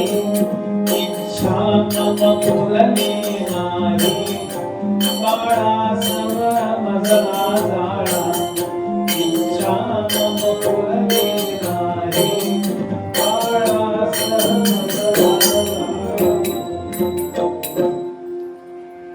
वेळ लागल्यासारखं राणी करायला लागली. त्या मुलाचा प्रेम उचलून देईना. ती म्हणाली, नवऱ्याबरोबर सती जाणारे अनेक जण असतील, मी माझ्या मुलाबरोबर सती जाणार. काय करणार? तो राणीचा कुणीतरी असे नाही की उचलून बाजूला केली. दुःखाचा आवेग काय वेळा इतका असतो की माणूस वेड्यासारखा वागतो. अटॅचमेंट तेवढी होती आणि खूप खूप खूप दुःख होत आहे. काय करावं काय करावं काय करावं. प्रधान आले आणि प्रधान म्हणाले,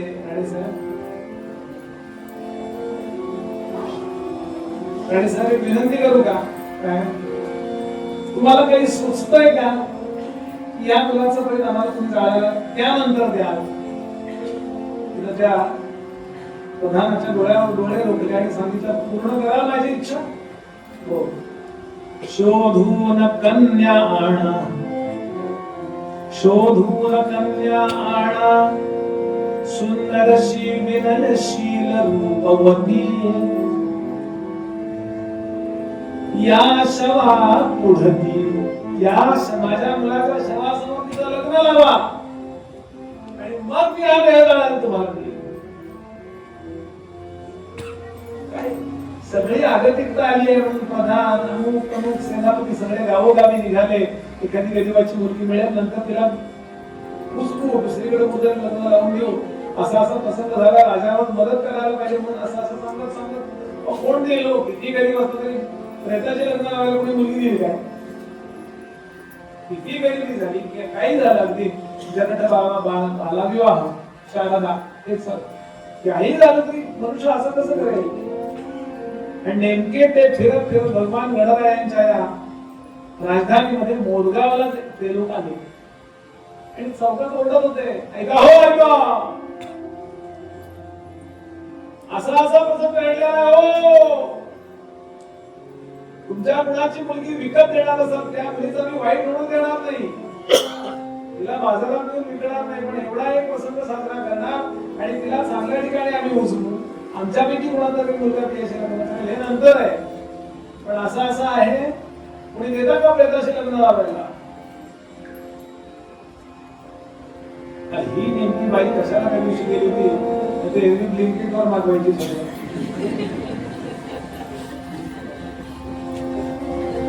कशाला मागायला गेली होती पण असतो तिनं ते पाहिलं विकत मिळतं म्हटल्यानंतर एकदम विचार डोळ्यासमोर युक्ती आली, पैसे मिळतील म्हणून तेवढं आपण त्याच्यामध्ये बार्गेनिंग करू शकतो.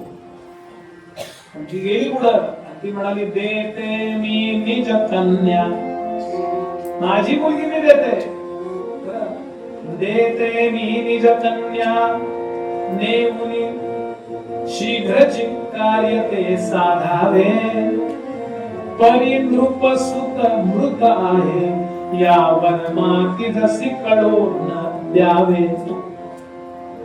एवढं म्हणाल का?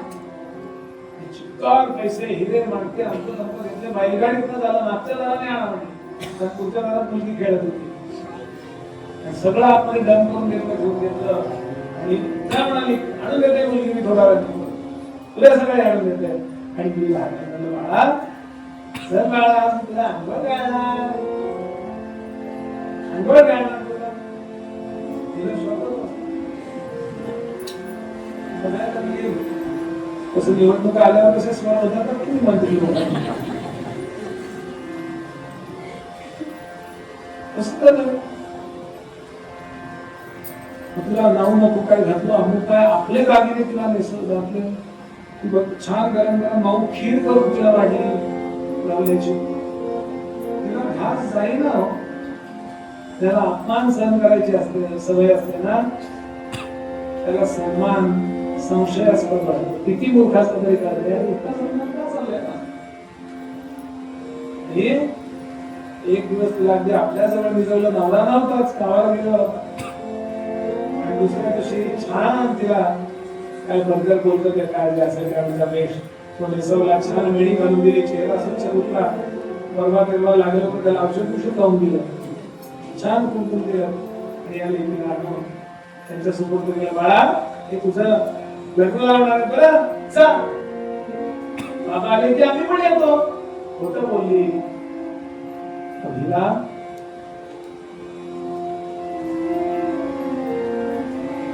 त्या मुलीला असं झालं, त्या गेली चॉईसच नाही, आणि त्या बैलगाडी बसून त्या रानात बसून ती गेली. सगळा तो लवाजमा पाहिला, काय माझ्यावर गणरायाची कृपा झाली, तिला काही अंदाजच आहे ना काय चाललंय काय.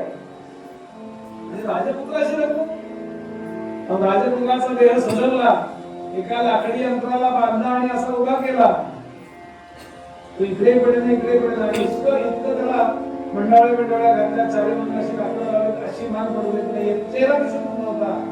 आणि लग्नाचे मंत्र म्हणले आणि राणीकडे होते म्हणाला, आता तरी देशील की देह जाळायला, आता तरी देशील की देह जाळायला, आता तरी देशील की देह जाळायला.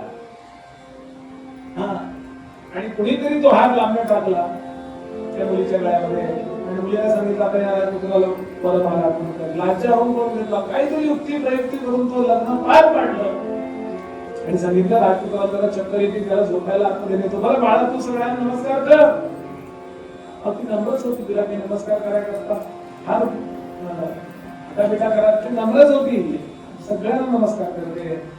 आणि आपल्या सुनेचं म्हणून तिच्या चेहऱ्यावरचा असा तो मंडळावर होत्या तो गुंठावरचा थोडासा तो असा दूर केला, आणि राणी मगाशी रडत होती त्याच्या दसपट जोरात रडत होती. पाहुनी भावतीयेचा राज्ञीचा तई धीर बंध हो तुटला. खूप रडली त्या लेकीला, आई आहे का सगळं रडतात काय, बाळा बाळा मी तुझी खूप अपराधी आहे, असंच काहीतरी गेले मी पातक केलं असणार आणि म्हणून माझा मुलगा मेला. आणि आता तुला सगळे ते कनेक्शन्स लागत गेली, अच्छा म्हणजे प्रेताशी लग्न लागले ना, तोपर्यंत त्या प्रेताला स्नान घातलंय, नवीन कपडे नेसवले, आणि आता उचलणार एवढ्या त्याच वेशात धावली आणि सांगितलं आता तुमचा अधिकार नाही आहे या प्रेतावर, सगळ्यात जास्त अधिकार पत्नीचा असतो. पतीवर सगळ्यात अधिकार, लग्न झाल्यानंतर पतीवर सगळ्यात अधिकार कोणाचा असतो, पत्नीचा, आणि पत्नीवर सगळ्यात जास्त अधिकार कोणाचा असतो, पतीचा. मी राहू देणार नाही तुम्हाला या. आता प्रधानांनी डोक्यावर एकीला वगैरे केला, हिला काय ती जी बोलत होती ते इतकं दर्जेदार बोलत होती, नुसतं जागा करत नव्हती, त्या बोलण्यामध्ये पण एक स्टँडर्ड म्हणतात ना, वेद मंत्र जर खोटे नसतील तुम्हाला अधिकार नाही मला विचारल्याशिवाय ते प्रश्न विचारण्याचा. राजा थांबला. राजा म्हणाला, सुनबाई चुकलो आम्ही, आमच्या मुलाचा तो तुझा बळी दिला, पण काळजी करू नको, तुझा आयुष्याची पूर्ण काळजी घेतली जाईल, जराही काळजी करू नकोस. ती म्हणाली, राजेसाहेब काही काळजी करू नका, जी घ्यायची ती माझ्या घरात घे. एक विनंती आहे मला, ऐका आता पुढचं आख्या थोडंच नाही. एक विनंती आहे. ती म्हणाली, लग्न झाल्यानंतर तो मुलगा आणि ती मुलगी पहिल्या बातमीचं सुख उपभोग करत नाही. एकदम आतमध्ये सर्व झालं. तुम्ही ते स्मशानामध्ये प्रेत ठेवा, चितेवर ठेवा आणि सगळेजण लांब जा. आणि माझी एकच विनंती आहे, परी एक रात्र येथे,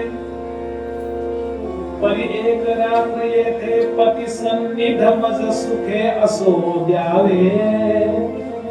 अनुभव पती संगतीचा, अनुभव पती संगतीचा घेईन मी प्रार्थना अमान्य न हो. एवढी विनंती आहे. या प्रेताजवळ मी बसून राहते रात्रभर, इथे तुम्ही ठाणवाया लावा, दिवे लावा, लांब जाऊन थांबा आणि पती जवळ पत्नी जशी पहिल्या रात्री राहते तसं मी याच्याबरोबर रात्रभर जाऊन बसून इथे राहणार, बसणार आणि उद्या तुम्ही हे करा. राजांच्या डोळ्यात पाहिलं, आपण नाही काय देहाची विल्हेवाट लावी असं तिच्या मनात दिसत नाहीये. काय होतंय काय होतंय काय होतंय म्हणून राजानं काय नाही हो. आणि आता सगळेजण लांब गेले. चंदनाची चिता रचली, त्याच्यावरती त्या 16 वर्षाच्या राजपुत्राचं शव असं सजवून ठेवलंय. चरणाजवळ बसली, चरणाजवळ बसली आणि ती पती करता बसलीच नव्हती. ती बसलेली लहानपणापासून मंदिरात जात होती आणि ज्या गणरायाची सेवा करत होती त्याच्या करता. आणि टाहो पुढला सगळे लांब जाऊन उभे राहिले आगेच्या अंतरावरती. हिनं काही त्या देहाची विल्हेवाट लावली, वाईट काही केलं तर म्हणून लांब राहत होती. ठाणवाया लावल्या तिथे, हात जोडले आणि टाहो पुढला पूर्वेच्या दिशेनं महाराष्ट्राच्या दिशेनं पाहिलं आणि हात मारले. देवा धाव प्रभो सदया मयुरेशा, धाव प्रभो सदया मयुरेशा, धाव प्रभो सदया मयुरेशा.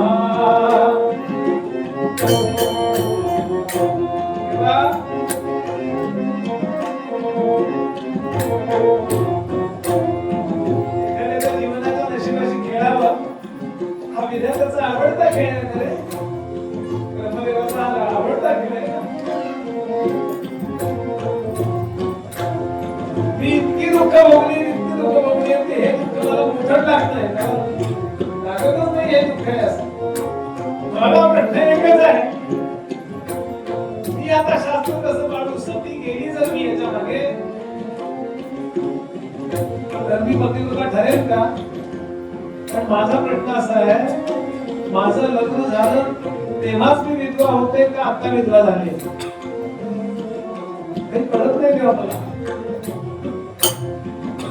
मयुरेशा धाव प्रभो सदया मयुरेशा, धाव प्रभो सदया मयुरेशा.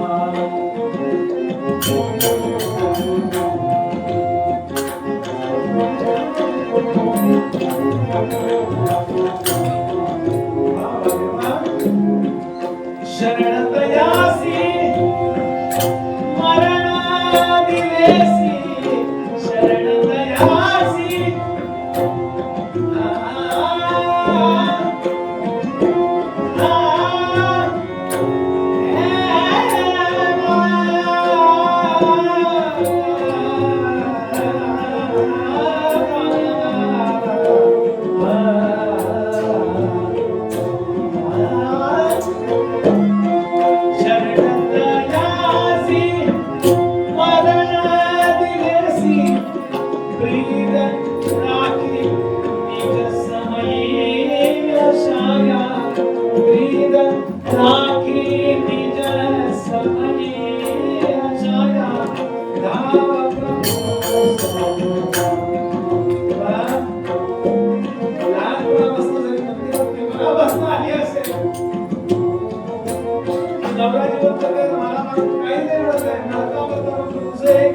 करायची इच्छा आहे.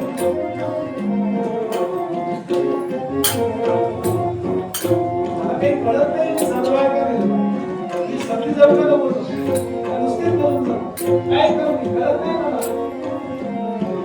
विघ्नांतक जन तुझला म्हणती, विघ्नांतक जन तुझला म्हणती, नेशिल का मम विघ्न विनाशा धाम प्रभो सदया युनेशा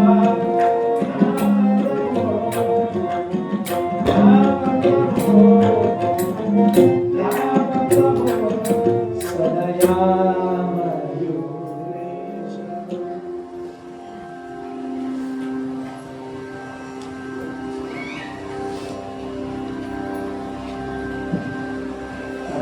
फक्त रडती चंद्रावर बसून गणराया गणराया गणराया. लहानपणीच मला आईचा वियोग झाला. दुसरी आई मिळाली पण कुठल्या जन्मीचं माझं कर्म होतं मला माहिती नाही. फक्त मला वेदनाच झाल्या, कष्टच झाले, मानसिक शारीरिक. एक आधार होता गणराया, त्या मंदिरात यायचे, तुझं गोड रूप बघत बसायचे, तुझा प्रसाद खायचा. तुझ्या प्रसादावरती माझं शरीर जगलं. त्यामुळे तुझ्या करता मरायला मला काही वाटतच नाही, कारण ते शरीर तुझ्या प्रसादाचंच आहे. फक्त माझा प्रश्न एवढाच आहे की मी अधर्म करते का धर्म करते काहीच माहित नाही मला. लहान लेकरू आहे तुझं.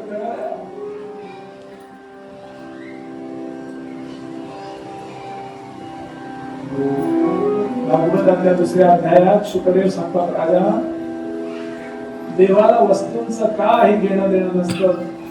देवाची सेवा जरूर वस्तूंनी करावी, पण वस्तू तो अडकत तो अडकतो तो फक्त तीव्रेन भक्ती योगे. प्रार्थनेत प्रामाणिक तळमळ असावी आणि अधर्मानं वागण्याचा हेतू नसावा. कृपा ठेवलेलीच आहे. उपेक्षा कदा नामरूपी असेना, जुला मानवा निश्चय तो वसेना. शिरी भारवा हे न बोले पुराणी, नुपेक्षी कदा रामदासा. पहाटेची वेळ झाली. पाहुनी भावतीयेचा, पाहुनी भावतीयेचा, गणपती मना माझी तो कळवळला. पाहुनी दुःख तियेचे, आज्ञापी नग्न भैरवा सत्तदा. तुझा भाव पाहिला आणि सर्वत्र सदा आणि समा असणारा ईश्वर गणराय रूपाने प्रकट झाला. हो, ज्या रूपात ती नेहमी आरती करायची, ज्या रूपात ती नेहमी जी सुख करता दुःख अर्थ आरती मोरगावची आहे. मोरगावला जेव्हा समर्थ गेले तर त्यांना सुचलेली आरती आपण सगळ्या मोरगावची आहे. तो प्रकट झाला.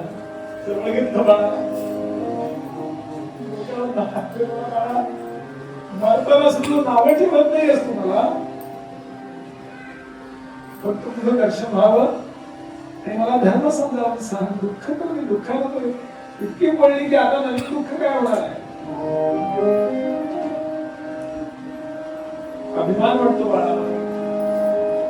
आणि इकडे तिकडे पाहिलं नुसतं गणरायांनी त्यावर स्मशानातल्या सगळ्या देवता प्रकट झाल्या, कालभैरव प्रकट झाले, नग्नभैरव, राष्ट्रभैरव भैरव असतात, कुठल्या देवता बेताळ प्रकट झाले. सगळ्यांनी हात जोडले. बस काय ऑर्डर. नग्नभैरवाला सांगितलं याचा प्राण कुठे आहे, परंतु आता निघाला चालतो घर घेऊन या. जीवाला त्या नग्नभैरवाने आणून दिला. गणरायांनी तो जीव त्या देहामध्ये संक्रमित केला. आपण जसं मोबाईलचं काय काढून मोबाईल आहे आणि तो ऍक्टिव्ह तो उठून बसला. त्याला काही कळेल. तो अंगाला वाट घ्यायला लागला होता. 5-10 दिवस झाले. गणरायाच्या स्पर्शाने सुगंध यायला. त्याला कळेल स्मशानात काय चाललंय हे सगळं. लांबनं राजानं पाहिलं आणि पाहिलं. धावले सगळे लोक पहाटे. आई बाबा काय झालं काय झालं काय झालं. सगळ्यांनी त्या मुलाकडे दुर्लक्ष केलं आणि गणरायाला साष्टांग नमस्कार म्हटला. गणराया विघ्नांचा मालक मला म्हणतात तो किती कुठे तुम्हीचा कुठे मुलाची सुख आहे मला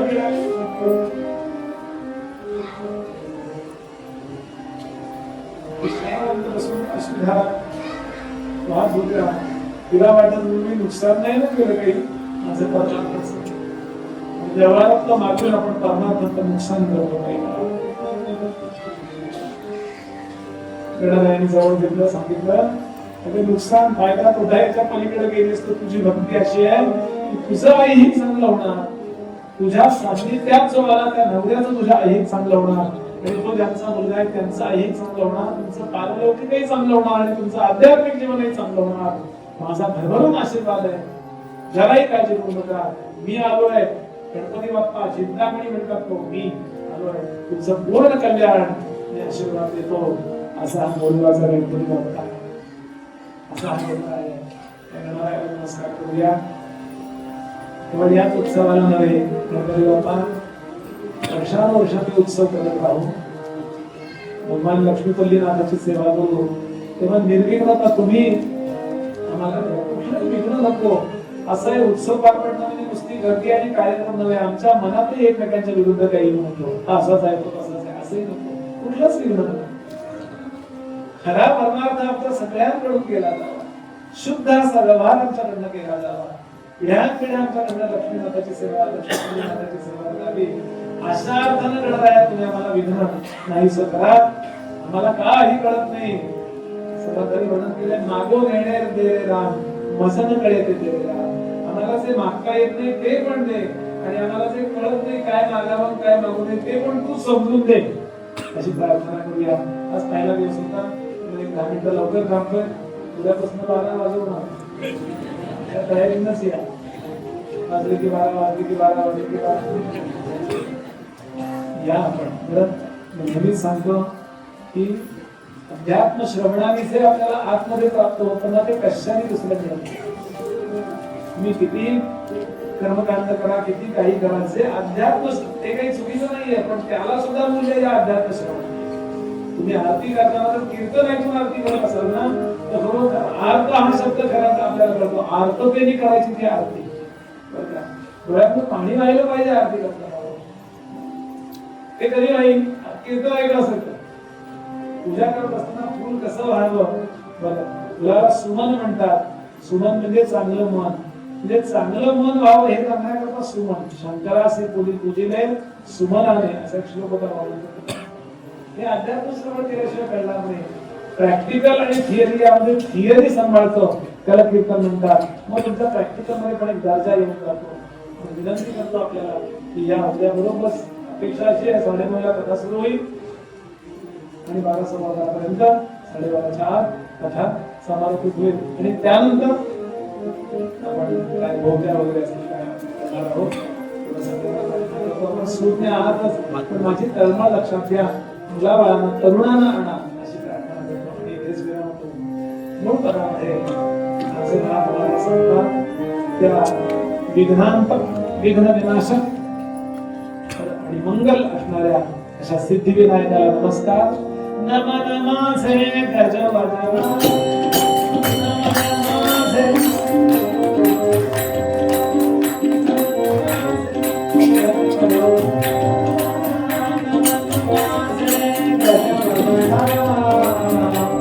सर्व भावे धरू शरणा सर्व भावे धरू शरणा सर्व भावे धरू शरणा.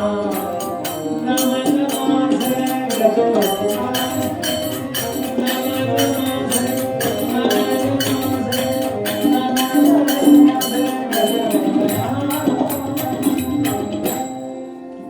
झाले कीर्तन शेवट गोड.